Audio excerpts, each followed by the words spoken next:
Well, welcome back. It's another edition of What's Your Jump. This is run 2 with John and Sabrina, and I'll introduce them in just a second. We did this before, and we'll just say I screwed it up. But this is another edition of What's Your Jump podcast, where we talk about decisions in all of our lives, that some small, some big, that we look back and we think that was a turning point in my life when I really found more fulfillment, more joy. As I know, Sabrina's going to talk contentment. So today, I'm so excited. Our friends, John and Sabrina Erskine, Paradise Point. Thank you. Thank you. John, thanks for doing it again. I'm so excited. Yeah, he was dreading it the first time, and now I had to come back and say, can we do that again? You guys have a business on Barren River Lake in Kentucky. For all of our friends watching and listening in Kentucky, if you haven't been, you have to get here. It's Paradise Point on Barren River Lake between Scottsville and Glasgow, Kentucky. If you're traveling, to all our folks across the country, come through Kentucky, Barren River Lake, Paradise Point. Would you guys talk a little bit about your story? Because you had a very successful chiropractor business. You were corporate America, and we'll get to what this is more.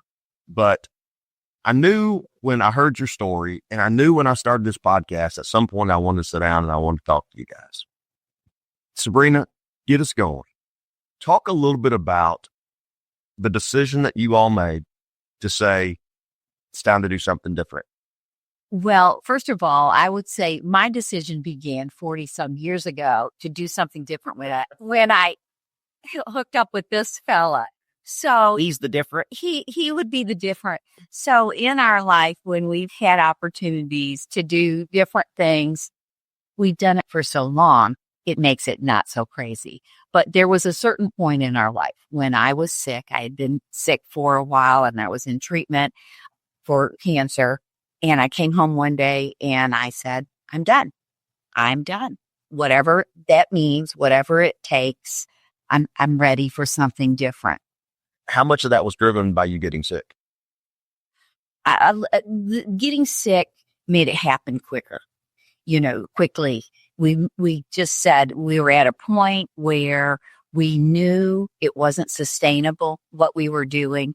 And we felt like we had maybe put on some hats that the world says you should want to wear and things that you should want to do. And we did it, but it just never fit right. So when I got sick, I think it kind of stripped away the things that weren't really us and helped us to see what it was that we wanted to do and what we wanted for the rest of our life. Agree? Agreed. Well, and in her case, the pivotal circumstance, the thing that actually was the catalyst that made us sell the practice and invest our life out here was her illness. And I only bring that up to say that those pivotal circumstances, typically you have a choice when you face something like that, whatever, divorce, sickness, whatever, that you got to either, you don't want to stay still. You're going to swing one way or the other.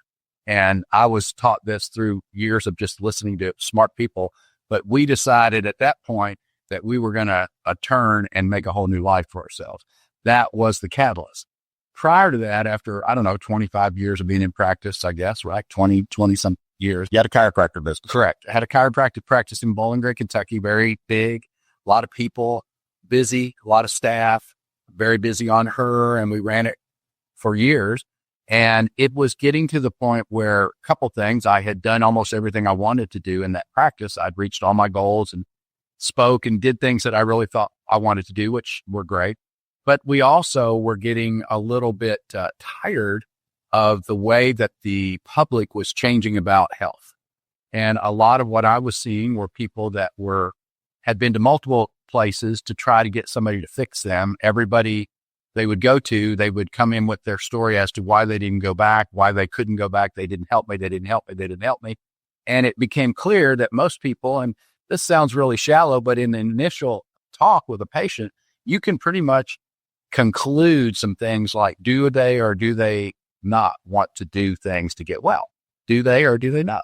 And when you talk to someone, it's not hard to tell, especially if they've been to several people and everybody tells them the same thing. I don't know what's wrong with you. I can't help you. You're not getting any better, whatever. usually you got to look at that as, okay, well, what's the common denominator in this mess? What's the patient? All the different doctors and hospitals and tests, it's always the patient.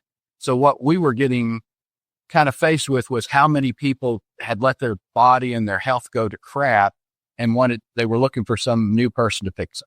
Well, you go a little deeper there because you shared with me the part of the frustration with you of the continual fix for people. Correct. Well, and that's what it ended up was. I mean, not everybody. I don't want them to put this in a situation where everybody does this, but a lot of people are not really interested in pulling their weight when it comes to their health. They want somebody to do it. They want a pill. They want a shot. They want a place. They want a person. They don't want to take responsibility. They would rather give it to you. That way, if it doesn't go well, it's you. And I got tired of that. It's just frustrating and tiring. And I remember one time there was a certain patient that came in and I was trying to get this person to change their diet. And we both know them and we knew who they were. And I said something to Sabrina about this patient. I said, it won't happen. I gave him this whole big thing of what to do and after it was over, I came out and I told Sabrina, I said, it won't happen. That was the catalyst that made her start getting healthy because she heard me over and over say, it doesn't really matter what I tell these people to do. They're not going to do it. And then I think it kind of weighed on you a little bit to the point where you thought maybe we all could improve in that, right? It definitely hit home. Your words to me one time was everybody wanted to be fixed, but nobody really wanted to change. That's it. So this is going on with both of you. You're sick. You're having these, I guess, individual emotions. Had you talked about it at this point? Talked about quitting practice? Yeah, I mean, talked about that. Maybe it was time to do something different. Well, we had talked about for years that we knew we wanted what we called the good life. I think we've told you before, we watched this old show on HGTV when it first started called The Good Life, about corporate people who would quit their one job and do something totally different. And since he was young in practice, we always had that kind of dangling out there. And so when this happened and we realized we need to make some changes, nobody's going to fix me. Either the Lord's going to fix me and I'm going to do all the right things, or it's not going to work. So that was a realization for me. And I think for him too, but we knew that there were things out there he hadn't done and that we could do. And our time might be limited. So let's go for it. Was there a moment? So you're each having these feelings. Was there a moment to where you looked at each other? It was the aha of, okay, we're doing it now. Or how did it really occur that you said, we're going to do something different? Well, my ahas come a little faster than her. And that's also chapters, right? So the idea of getting out of practice was something that I probably thought about quietly while she was not doing what, because she was my office manager. We were a team. Then she was gone. And then I was doing it myself, which was not fun. So I thought a lot more about it than she did. She was trying to get well. I was trying to get out, trying to figure it out. And so it really quickly, but we had because I was in practice so long, I would periodically get a request for jobs, chiropractors graduating, looking for employment, what have you. And we got a letter, and the letter was from a young couple, 2 people that were interested. And we decided, I had it in my desk drawer for, I guess, a month, never even really paid any attention to it. Took it out one morning, called them, and they came to the practice. Long story short, we worked it out. They bought the practice. I went home. And that was when she was still recovering. So I was home with her for a while, but it was very quickly, I got bored, really bored, because I can't not do something. So the next thing I did was, I like to call it my 12-step program. I opened another practice. So I thought, well, if I open another practice that's not so full of people and stuff, it'd be better. But then I realized it wasn't that I needed. It was a change. It was a total change.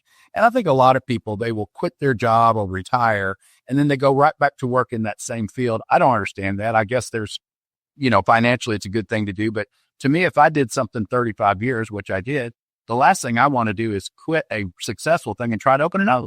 Well, I think part of that is we're more comfortable with familiar pain than we are unfamiliar. Yeah, that's for sure. So even though it wasn't great, and even though we weren't as happy as we wanted to be, that was more comfortable than something else. Absolutely.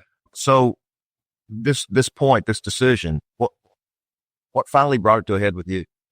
Well, it was a good timing in that our youngest son, we have 4 kids, was getting ready to go to college. And we're like, at this point, let's look at what we want to do. And we really had this realization of, if not now, when? We're not guaranteed anything. And it was such a wake up call that we just said, let's just do it. And it was such a leap of faith. We had to live in that leap for a long time before we realized how we were going to make this work and what it was going to look like. But we both like adventure. We both like challenges. And you married John. You have to like adventure and challenge. And so, at that point we were ready. We were just ready for new, whatever that looked like. And we embraced it. However, there were the naysayers. Oh gosh. The people out there that were looking and watching what we were doing. And first of all, they didn't understand it. Well, how could they? You can't understand what people, whatever. You could try to understand where they're going, but you don't know what's going on in people's head, their life, what they're feeling. Anyway, so we just decided we weren't going to listen to people, which is maybe, sometimes that's probably not the greatest thing, but the people that were trying to tell us the practical reasons not to didn't understand the reasons we had too. Or people that were trying to tell us what our future should look like. We were just at a point where we're like, we're not sure what it's going to look like, but we know we knew how we wanted to feel. We knew how we wanted to live. We knew what we didn't want. We didn't want the stress. We didn't want the strife, I guess. And we didn't want that sort of busy work. We wanted a playfulness and a lightheartedness and a fun that we were ready for. We wanted. And we had this place. So we were doing this on weekends. So I would leave the practice on a Thursday, close it, come up here, spend the night Friday, Saturday, right? And then we would go home on Sunday and start again. So we did that for several years. I had the practice and I did this. So we fortunately had something to step out of my practice into.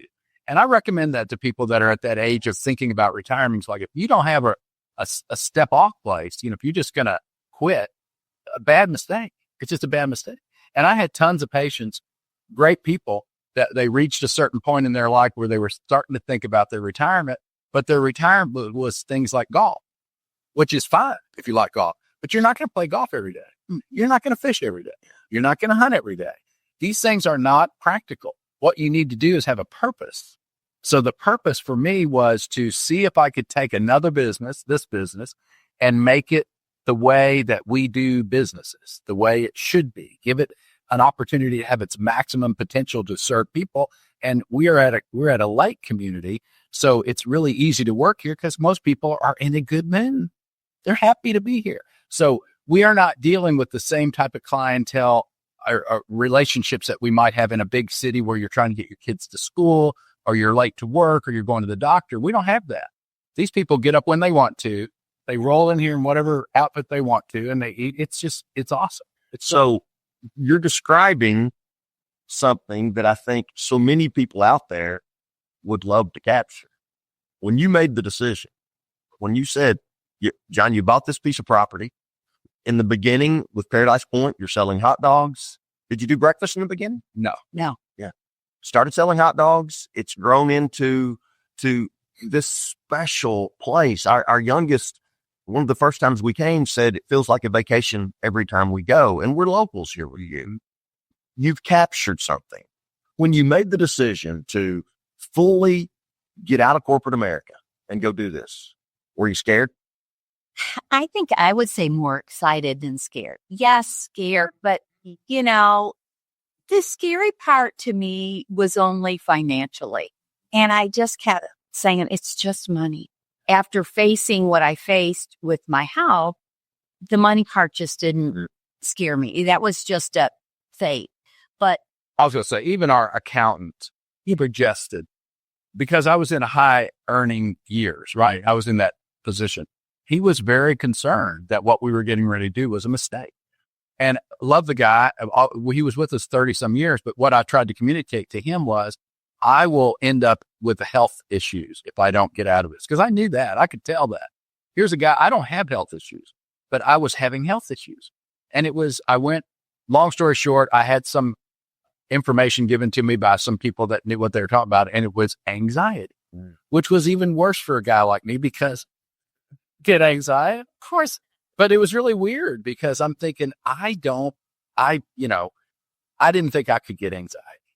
But the circumstances were such, like people can relate. When the circumstances are the way they were, it's anxious. It creates a lot of worry and concern. So I was starting to have health issues. And it was really, I knew if I didn't do something, then I was going to end up, she was going to be taking care of me. Now that just doesn't work in my life, not for me. So we'll see but were you scared? I was not scared. Okay. No, I was not scared. I was, like I said, I was scared to a certain degree, but I had faced so much at that point. And I finally got to a point in my life where I just said, let this not be about me. If I've got to go through this, let this be something I can use to help other people. And then all of a sudden, I had a new purpose. I mean, I had wanted to touch lives and help people for years and had done that through church. But all of a sudden, I felt like I had a platform where people saw me when I was sick. They saw me when I was so weak and it just such a point. And then they saw this transformation. I had a story to tell and I had a witness to share as far as if you don't give up. But, John, as far as the being scared stuff, John and I have said for years that money is a byproduct of the services rendered. I mean, that's been one of our life mottos. Excuse me. And anyway, so we just were like, if we could just serve, if we can just share what we've learned and from both sides, because we had learned so much. I say to this day, I learned more between 50 and 60 than I learned the first 50 years of my life. And so the service part over any fears that we might have. Well, plus we learned in our studies over the years about fear. We understand fear. We know what most fear is. It's not ever going to happen. It's not really real. And so scared and fear, I was prepared. I wasn't going to let fear paralyze me and keep me in a place where I was going to be sorry. I mean, it was one of those things. It's like, you were more comfortable with change. Oh yeah. Is that fair? Yes. You're a change guy. Yeah. Change guy. How did John's desire for change, did that challenge you? Well, it did, especially when we were younger. I mean, John has changed our life on a dime more than once. We bought a church camp in the 90s. He bought it and called me up and said, I bought a church camp. We're moving and we're changing our life. He bought this. I was at home. He came up here, came home and said, honey, I bought something. Bought a building. We're going to open a shop at the lake. So I had learned through the years that I trust John. I learned that his adventures are not as scary as they are fun. So they're definitely more fun. And yeah, but doesn't mean I want you to change my life again. Guess what? But that helped motivate me to go, okay, I just got to trust. And I do trust John. And he's so discerning. He prays for wisdom every day. So if I trust him, then I have to trust this decision. Okay. She says, John, I trust you in your decision. What drives your confidence in, I can start up, I can make change, I can do something different, it's going to be okay? Gosh, that's a good question. I think most people have that in them. We are a fan of the saying, don't postpone joy. That's something that I picked up when I was younger. And, the way I describe it, and everybody can look at that and pick up their own idea what that says. But what it says to me is joy is a fruit of the Spirit's a gift. It's given to us as believers. We get it. If we pile a bunch of crap up between us and joy, that doesn't mean it's gone. That just means we've got a bunch of stuff to get through before we get it. Okay. And I knew we had that out there in front of us like the carrot. So I felt like that if we could just clear up all that stuff, and by this time our kids were exiting the payroll, you know what I mean? That we didn't have all that money going out. Can you help me with that? That's it happens.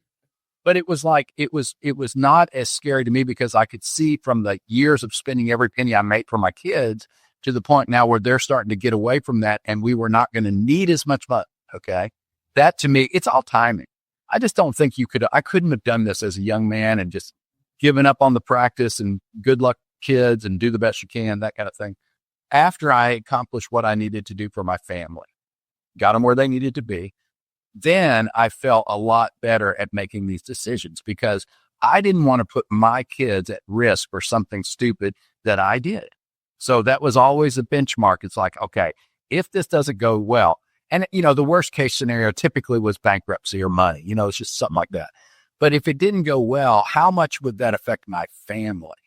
So I couldn't really do everything that I saw going down that road with 4 kids because obviously you have kids, you understand that. That's not the job of a dad. A dad is to get them through, get them to the starting point, get them the way they need to be so you can take your hands off and say, good luck. That's what I think it's all about. But I call it giving them a chance to be successful. It's true. Yeah. It's true. And so many parents have a little misunderstanding about that. It's like staying a parent forever and ever and feeding them money and giving them, making their life too easy. That sounds like the right way to do it. In my opinion, it's not because they're not going to be challenged to do anything on their own. And when they get older, they won't have these kind of feelings like I need to make something happen. Well, one of the things that John has always said is our job as parents, aside from keeping them safe, is to create responsible adults that will contribute to our society and not to create people that feel entitled or dependent on everybody or everything all the time. And we were at a point where we had done what we needed to do. We thought anyway. And so our decisions affected us more. You're saying we need to raise adults. And I'm thinking this morning that our oldest Logan, who teaches first grade, called us, FaceTimed us with red shirt and suspenders on and a big belly. And she was going to school of Santa Claus. And I'm thinking, I don't know if we've raised an adult yet, but still enjoying life. But the idea that you are going to protect your kids from everything, it's just really a very stressful way to raise kids because life's life. It's, stuff happens. So Paradise Point, 20 years now? 20 years. Gosh, congratulations. Looking back, anything that you know now that you wish you'd have known, or maybe it's something now you're glad you didn't know that 20 years ago would have caused you to go down a different path? One of the things that we also, I feel like Forrest Gump, I learned through things like that, but it's like, we don't shoulda, woulda, coulda. Yeah. It's something we learned a long time ago.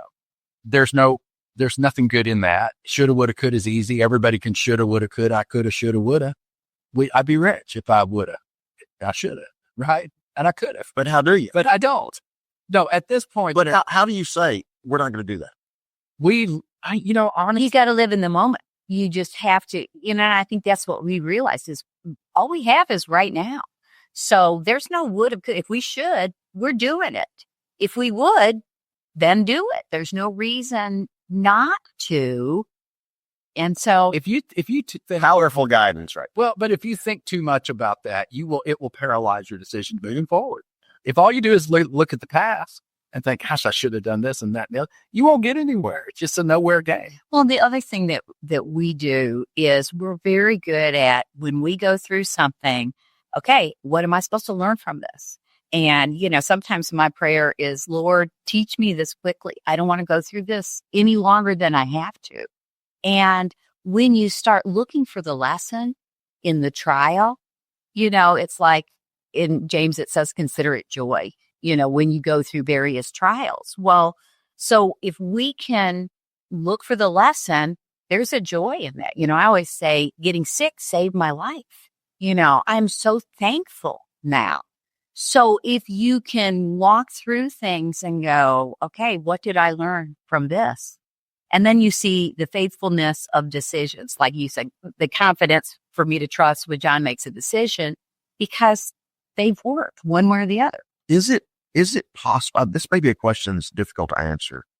Is it possible that the spirit that you've captured here, this business and the purpose that you talk in the contentment, is it possible that helped you be healthier than you would have been? I'll let her answer that. Gosh, yes, absolutely. I am a perspective over circumstance person. Absolutely. It's like we're going to go through things. Life is full of things, but what is that perspective? And again, how can we use this to touch other people's lives? How can we use this to help us see what matters and what doesn't matter and to be in the moment? I forgot the question.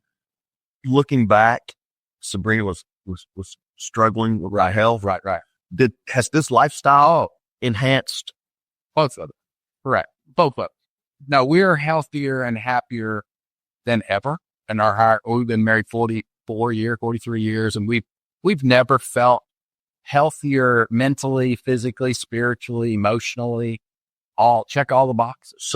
So people out there saying, okay, it sounds good, but here I stand. And I say often on this podcast and across the country, the majority of us spend our lives with our toes on the edge, wanting to jump and do something different, and we just never do. We turn around and we walk away thinking I should have. So we got people listening saying, okay, that sounds good, but how did you capture this spirit?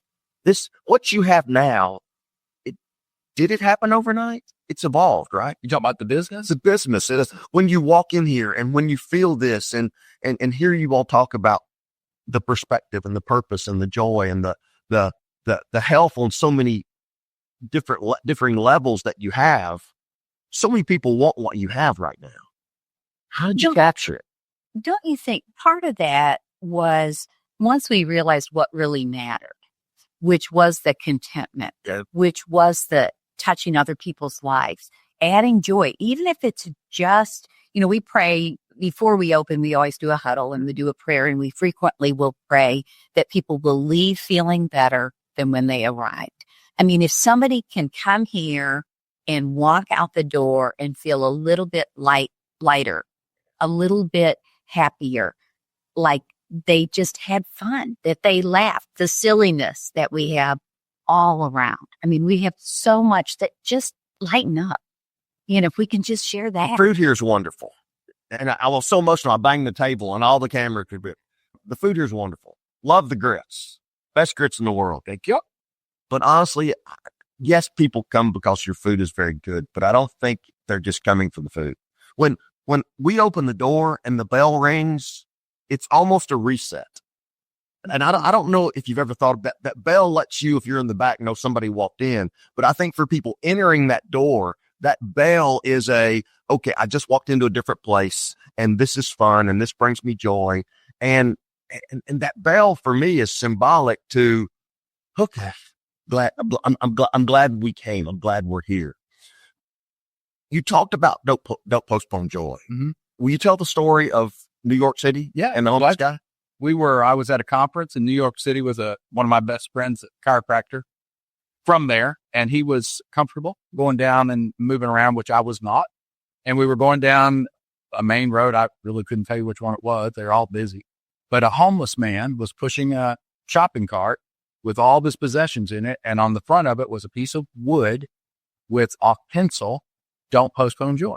And when I saw it, it was just so hard for me to get my head around it because I'm trying to be a big shot wannabe.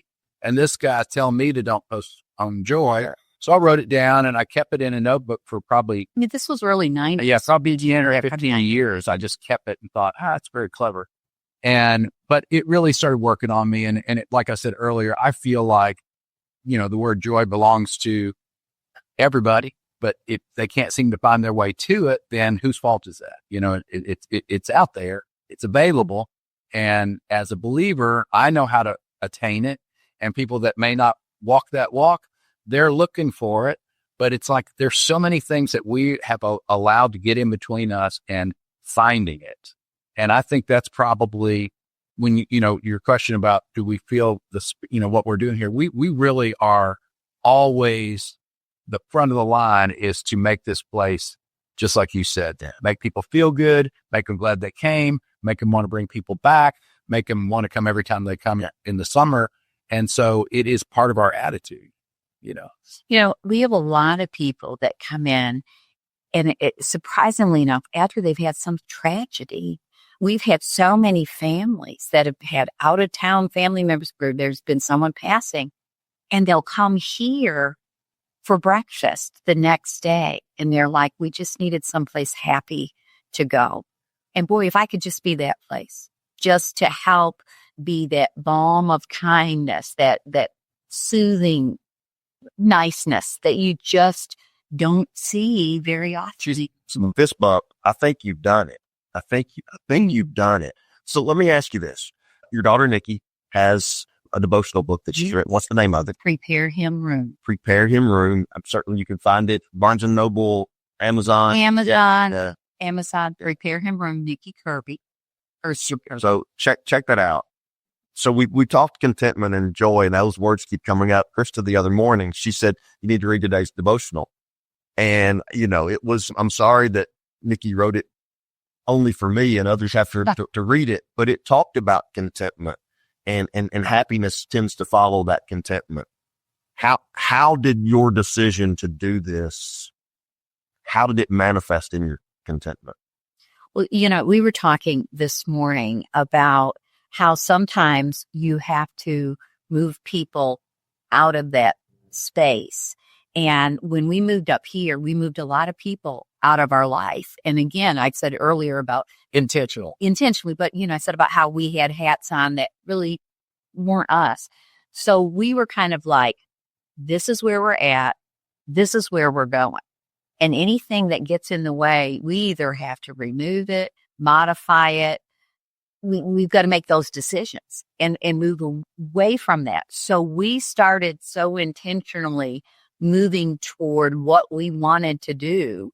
And we just didn't let other people try to impose on us what we needed to do, because we knew we could have a fun place. We knew how to have fun. We personally wanted to have fun, but fun shared, joy shared is just exponential.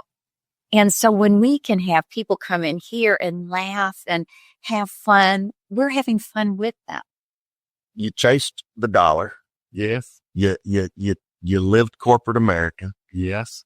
You talk about share the income outgo. Oh yeah. So that I think so many people, it's what's keeping. It is the decisions from happening. I agree. And that again is the stuff between you and joy. Yeah. So when your outgo of money exceeds your income of money, your upkeep will be your downfall. And that is a very common thing, the overhead of life. And, I have a sign somewhere I painted a few years ago, happiness is the new rich. And I'm not embarrassed to say I wanted to be rich. And it's, what is rich? I don't even know what that is anymore. People got zillions of billions. I don't know what's rich, but what I do know is happiness is the new rich. And if you're looking for money, good luck, good luck. But if you're looking for happiness, sometimes you've got to separate those two and think, okay, maybe money and happiness are not together. Maybe happiness is separate and maybe I'm not looking for the right thing. So we were upside down most of our life with money. We had a great income. We had a great practice, but I was very capable of spending it all. I was good at it. And it was like Sabrina just wrote checks and cried, I'm sure. But it's like, I didn't understand what I was doing. It was the 80s. Money was easier. If you had a pulse and go to the bank, they'd give you a daggum loan. And I had a strong pulse. So for a while, they were feeding me money that I thought I was the man. But what was happening was my outgo was exceeding my income. And we laugh about this because we really don't know how we did it as long as we did it. But we finally reached a point where we knew we were in deep doo-doo. And so we decided to make some changes. And, you have to reset that too. Sometimes you got to empty out a little of that money to start over again to get things squared away. So I had to pay a bunch of people off. And we started out in our 40s at kind of zero again, which is scary to some people. Now it doesn't scare me because it doesn't matter to me. But we made that decision. John said it's like turning an ocean liner around. We made a decision. We're going to turn the ship around, but it took 11 years to turn to things get out of all that around. But he, through everything, he kept returning. And then all of a sudden we're like, okay, we've turned.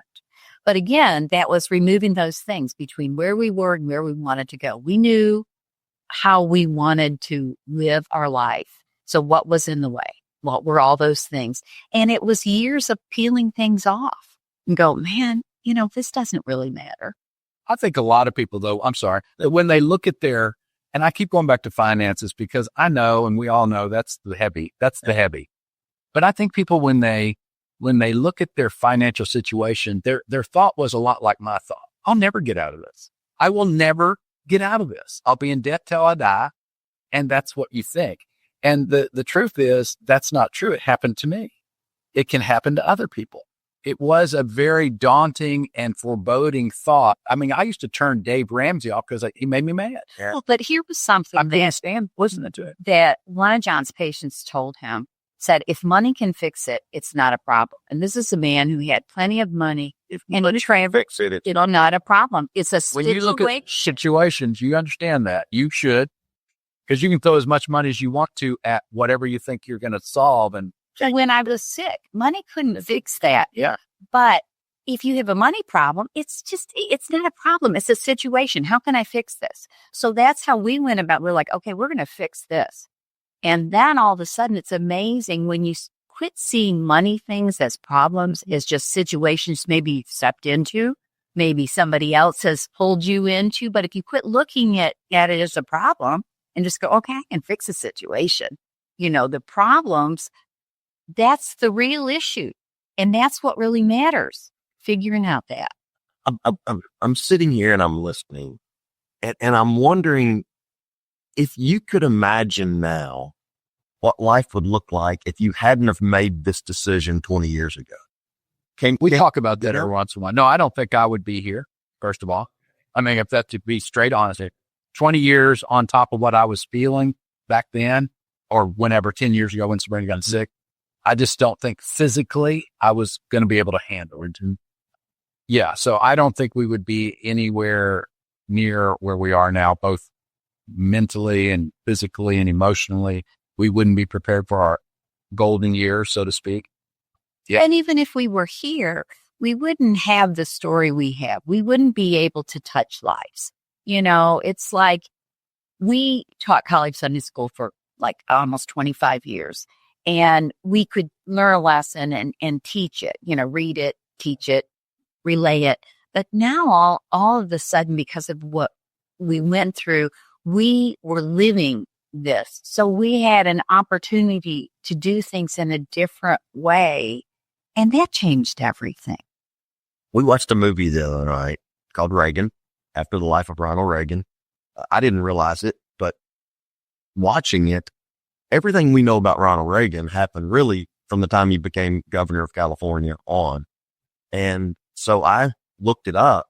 Ronald Reagan was 55 when he became governor. And you think about the life that came after that. Yeah. You mentioned golden years. I think you've been in your golden years for 20 years. Right. There are people out there that think, it's too late for me. I don't think that's ever the case. But when you look at Reagan, when you look at you all made the decision in your 40s it's time. I agree with you. I'm 55, but I feel like I've learned more about life in the last 5 years of my 50s than I did it all of that before. What do you say? And this is kind of where we wrap this thing up today. What do you say to those who are out there that are chained to the job because they got to have the paycheck, because the finances and, you ever jumped out of an airplane? No, I have not. Okay. I did once and I'll never do it again. But when you leave the plane, there's that, oh, you know what thought before that parachute catches. Mm. So when you make a decision and you jump, it's not going to be all wonderful right out of the gate. I hear the comfort and the calm that you had in change, but I think we all have to know when you jump, there's that moment before it all catches and it settles in. What would you say to those out there who really want to jump, who really want to do something different, who want to chase a life like you've been able to capture, but they're scared on so many levels? Well, again, fear, we could go into that, but fear is probably what is stopping them. I guess I would, first of all, say you're going to have to clean some stuff up before you can jump. Yeah. Okay. You got to put the parachute out there. You got to be ready to jump. Just getting mad at life and saying, the heck with it, I'm out of it. That's not what we did. Okay. We had a prepared opportunity to step out of one life into something else. So to answer your question, I would probably advise people to figure out what is it that they would love to get up every day and do, even if they didn't get paid for it. What would they do? What would you do? And is there any way that you can get from where you are to where you want to be? And if it's possible, then start the process of clearing all the stuff out between you and joy. Get rid of it. If you've got people, if you've got bills, if you got notes and debt, anybody can sell their house and get a smaller house, sell their car, get a smaller car. That's not the American way, but you know what? It can be done. People do it all the time. So You're telling me to sell my boat? no, I'm not. Okay. I just Buy another boat. That's what I'm trying to do. But I think that for us, we had thought about this more than probably we both would admit it. Okay. Because sometimes when, maybe it's just your own fantasy of what you want to do. And it's not something you share with people because they'll be like, oh my gosh. And a lot of things that I would come up with would scare her. Really. I would tell her this, let's do this, and it would frighten her. And I think a lot of people have a paralysis of their life because they've created a life that is, they're trapped. can't get out of it. Can't get out. Can't get out. And I felt that way. I thought that was the way. But again, God used the worst possible crisis I've ever faced with us to do the best possible thing in our life. So I would also say to people, look for these circumstances, pivotal circumstances. Look for them. They're out there. If you have an opportunity to do something that sounds interesting, look at it. See if you think it's something you want to do. And I'm a big income stream guy. You don't have to make all your money back in one big hit. If it means starting in your house and doing a little cottage industry, just start, get a stream going, get something going so that you have the confidence that I can do this. I would add to that, though, you have to have a foundation, in my opinion, of faith. And that's faith in Christ. We had that foundation. We knew the word. We knew what was right, and so when John made quick decisions, man who prays for wisdom every day, it's like, I know he's praying for wisdom. I know he knows what's right and what's wrong. And winners make quick decisions. So if he makes a quick decision, he has that foundation he's pulling from. It's not coming from this empty well of stupid. It's coming from wisdom. I got a little bit of that too. Here's the thing. I would say that if anybody that is listening is even remotely thinking about it, they're on their way unless they choose to stop. Because if it's on your mind and you're thinking about it, I need to get out of this, you're on your way. What'll stop them is other people's input or looking too heavily at the heavy stuff like money and stuff. I get it, man. I get it. Money will wear you out. You got to have money. But at the same time, you can make money so many different ways. We also think that this is the only way I can make money because it's the one trick pony. I know how to be a chiropractor. That's all I knew. My mom was an anatomy professor. My dad was a chiropractor. Boom, here I am. But I also would look at other things and think, that looks interesting. That looks fun. That looks like they're having fun. So I think a lot of that people that are trying to figure out what to do, if they're even contemplating this, then they are probably need to work through it. They got to work through it. They can't just ignore it and surround yourself with people that support you. Correct. And not people that are speaking you down to That's can't do exactly it. right. Because it doesn't take too many people to get in our ear to say you can't do that. One will do it. One will do it. That's exactly right. It's that doubt. It is. Listen, I am so appreciative of you all doing this. I'm so proud. Can we do it again next Friday? Well, let's listen and make sure we don't have to, okay? But I love this place. I love you all. We get to know your family.